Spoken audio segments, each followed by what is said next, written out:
1979 оноос эхлэн дэлхийн нийтээрээ цагаан таягтны өдөр буюу харааны бэрхшээлтэй иргэдийн эрхийг хамгаалах өдөр болгон тэмдэглэн өнгөрүүлж ирсэн. Дорнод аймгийн хувьд 500 гаруй харааны бэрхшээлтэй иргэн бий. Тэдний нийгмийн амьдралд оролцох эрх бүрэн хангагдаагүй учраас өдөр тутамдаа асуудалтай тулгардаг.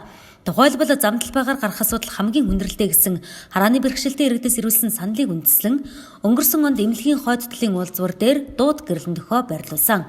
Энэ жил дахин 4 газарт дууд гэрлэн дөхөө байрлуулах бөгөөд иргэдийн хөл хөдөлгөөн ихтэй газруудыг сонгох юм байна.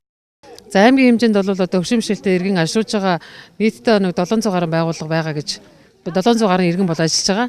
За энэ дээр бол одоо хүн хэлбэрийн гэдэг юм яг харааны бэрхшээлтэй хүмүүс бас төдийлөн бас ажиллаж чадахгүй байна. За саяхан өчтөрхөн Петрочана компаниас хөшөмшөлтэй иргэн аншруулъя гэсэн бас хүсэлтийг ирүүлсэн байгаа. Тэгэхээр бид нар одоо өөрснөө бас ажиллах хүч нийлүүлэх гэж байгаа учраас хөшөмшөлтэй иргэдийнхээ одоо наривчсан судалгааг нь бас хийгээд за энэ дорж гэдэг хүн одоо ийм хөшөө мэршээлтэй энэ хүн маань ийм ажлыг боломжтой гэдэг бид нар санал болгох ажлыг одоо ингээд судалгааныхаа ажил дээр явж байна.